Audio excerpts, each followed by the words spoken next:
열왕기하서 22장 1절에서 11절까지입니다. 이스라엘 역사의 가장 악한 왕으로 평가되는 므낫세, 그리고 2년 동안 잠깐 나라를 다스렸던 아몬, 그리고 그 뒤를 이어가지고 8살 때 왕이 되어가지고 그가 38살 때 애굽과 전쟁에 나가가지고 안타깝게 죽음을 당했던 요시야입니다. 오늘은 이 요시야의 이야기를 좀 하도록 하겠습니다.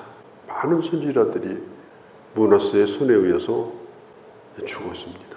성전은 우상도 섬기고 하나님을 섬기는 그냥 다용도로 쓰는 종교시설 정도, 그렇게 되어버린 것입니다. 이런 때에 요시야가 8살 때 왕이, 그의 아버지가 22살에 왕이 되고 2해 동안 왕 노릇을 하다가 반역하는 사람들에게 결국은 피살을 당하고 이 어린 요시야가 왕의 자리에 오른 것입니다.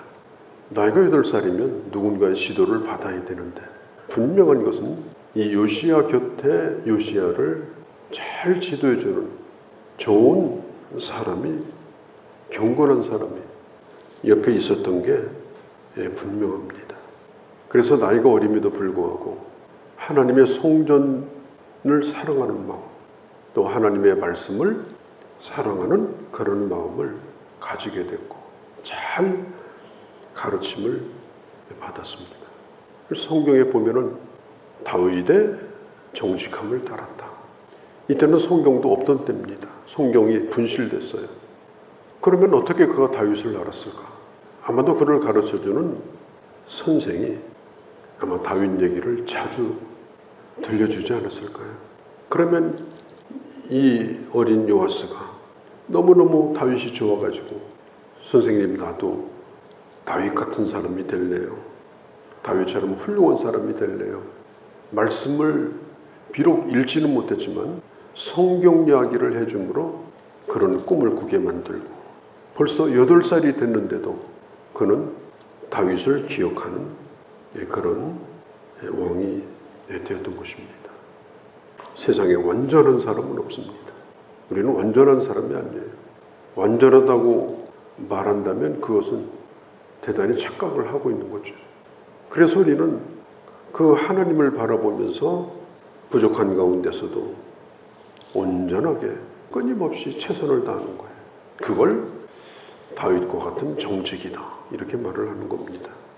요시야는 자기가 들은 말씀을 따라서 좌우로 치우치지 않으려고 정말 노력을 했어요. 흔들리지 않으려고. 비록 어린 나이지만 자기가 옳다고 여겼던 것, 바르다고 여긴 것, 그걸 그대로 마음에 받아들이고 요시야는 좌우로 치우치지 않았습니다. 어디에도 기울지 않았어요. 다윗의 정직함을 따라서, 들은 바 하나님의 말씀을 따라서 그는 흔들리지 않고 갔습니다. 우리가 성경을 보면은 역대하서 34장 3절 이후를 쭉 읽어보면 이 어린 요시야가 개혁을 일으키는데 유다 전역에서 거둬들인 우상단지를 전부 다 모아서 쌓아놨습니다. 그리고 그것을 재활용한 것이 아니라 그것을 전부 다 부서뜨렸어요. 부숴가지고 가루를 내버렸어요. 우상숭배자의 무덤에다가 뿌려버렸어요. 그리고 우상숭배를 앞장서서 조장했던 거짓 제사장들, 그들의 죽은 시체를 다 파내가지고 어떻게 했느냐, 다 불살라버렸어요. 그러니까 이 요시야의 개혁이 얼마나 강력했는지 알 수가 있죠. 좌우로 치우치지 않았어요. 뭐 그렇게까지 해야 되냐, 방법이 그것밖에 없겠느냐, 비인간적이다, 무슨 소리가 없었겠습니까? 그런데 요시야는 뿌리를 뽑지 않으면 안 된다고 생각해서 철두철미하게 한 겁니다. 요시야가 어려가지고 우리 할아버지 므낫세, 우리 아버지 아몬 탓하지 않았어요. 이렇게 된 거 어떻게 하냐, 시대를 탓하지도 않았습니다. 그는 즉위한 지 10년, 요시야 왕의 18년에 그가 26살 때 이제 뭘 하느냐? 성전을 또 수리를 시작합니다. 우상을 다 제거하고 이제는 성전을 수리를 해요. 이게 보통 일이 아닙니다. 완전히 이 시설 자체가 더 엉망진창이 되어버렸어요. 수리할 때도 많고 버릴 것도 많고. 그런데 그걸 수리를 하다가 놀라운 일이 벌어졌어요. 성경이 발견이 된 겁니다. 이게 성전이 회복이 돼야 돼요. 치울 걸 다 치워내야 돼요. 그래서 성전 수리를 맡깁니다. 서기관 사반을 보내가지고 제사장에게 요시야가 성전을 수리하라고 명을 내립니다. 이게 어마어마한 돈이 필요합니다. 아수르의 잦은 침공으로 국고도 비어 있습니다. 돈이 없는 거예요. 예전에 요시야가 아니고 요아스라는 왕이 성전을 그때도 수리한 적이 있었어요. 그 예를 따라서 성전 복구에 필요한 것을 백성들에게 요구를 했습니다. 돈이 필요하다. 백성들에게 요구를 해서 돈을 모았어요. 얼마인지는 알 수 없습니다. 그리고 그것을 일하는 감독자에게 주어가지고 영수증 없이 그냥 쓰라고 줬습니다. 필요한 대로. 묻지도 않았습니다.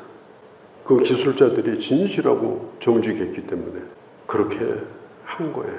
참 얼마나 보기 좋은 모습이에요. 어디다 얼마 썼냐 뭐 그런 게 없었어요. 그냥 그 모은 것을 일하는 사람에게 주어서 그 일을 소신껏 그렇게 해가지고 수리를 맡겼는데 그때 제사장 힐라야가 성전을 수리하다가 하나님의 언약궤 옆에 뭐가 무더기가 쌓여 있는데 지성전은 대제사장이 1년에 한 번씩 하나님을 예배하는 곳이었는데 왜 거기에 이게 쌓여 있었을까? 왜 아무도 발견하지 못했을까? 하나님 앞에 드리는 예배가 제대로 드려지지 않았을 가능성이 높고 또 므낫세가 그때 어마어마하게 완전히 하나님을 믿는 신앙을 제거하려고 할 때 그때 제사장들이 이 성경을 거기다가 누군가가 숨겨두지 않았는가? 약 30년 동안 성경이 분실이 된 거예요. 숨길 장소가 없으니까 지성소가 제일 안전하다고 해서 언약궤 옆에 말씀을 복원을 했는데 발견을 한 거예요. 그걸 이 서기관 사반에게 보냅니다. 그걸 받아서 읽어보니까 그건 일반 책이 아니라 하나님의 말씀이었어요. 영적인 개혁을 한다고 할 때 내가 아무리 정직하게 최선을 다해서 하더라도 내가 좌우로 치우치지 않으려고 하더라도 기준이 없는 개혁이라는 것은 언제나 불완전합니다. 기준이 없으니까. 그래서 종교개혁자들도 1500년대 초에 종교개혁운동을 일으킬 때 제일 중요한 게 뭐냐? 오직 성경이었습니다. 개혁은 성경을 기준으로 개혁이 되는 겁니다. 옛날부터 내려오던 그런 전통이 아니고 하나님의 말씀으로 다시 돌아가는 개혁. 성경이 뭐라고 말했는가? 오늘 내 삶이 개혁되어야 되겠다.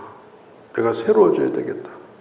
그럴 때 우리는 하나님의 말씀으로 돌아가는 일을 먼저 해야 됩니다.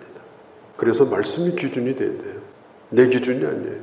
그 말씀 앞에서 애통을 합니다. 서기관도 제사장도 그걸 보았던 오늘 마지막 11절의 왕도 옷을 찢으면서 잃어버렸던 성경을 찾아라. 일주일 내내 가방 속에다 묵혀두었던 어딘가에 방치해두었던 성경을 찾는 일부터 해야 돼요. 주일이 되기까지 그냥 의식용으로 식당 가서 숟가락 있는 거 빼서 쓰듯이 그렇게 해가지고 그게 하나님 앞에 예배가 정상적으로 드려지는 거냐 저는 생각을 해봅니다. 잃어버린 성경을 다시 찾아내서 감추어진 진리를 다시 찾아내서 내 삶의 기준을 다시 분명히 하고 내 방식대로 믿던 예수를 이제는 성경대로 말씀대로 그렇게 할 때 미신이 아니고 참된 신앙으로 다시 돌아올 수가 있는 겁니다. 그 말씀을 왕이 서기관이 읽어주는 소리를 듣고 통곡하며 옷을 찢고 울었습니다. 통회합니다. 요시야는 말씀을 들어본 적이 없었습니다.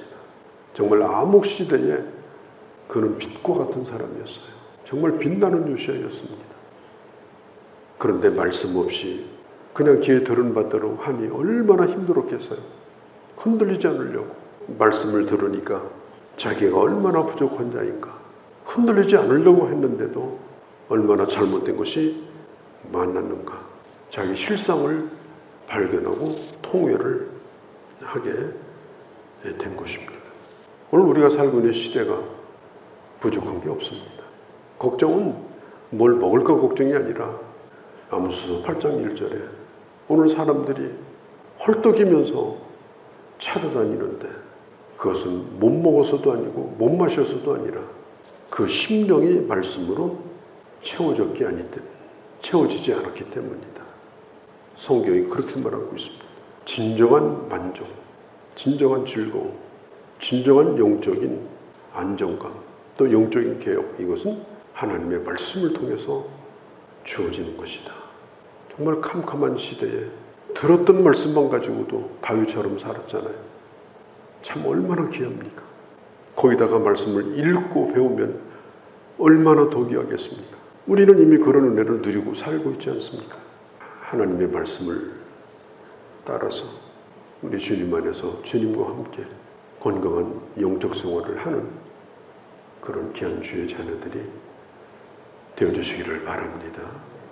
거룩하신 우리 아버지, 8살 때 왕이 돼서 31년간을 왕의 자리에 있으며 그는 우상을 제거하고 성전을 정결케 하고 그리고 하나님의 말씀을 새롭게 만나면서 하나님의 은혜를 누리고 있는 하나님의 사람 요시야를 보았습니다.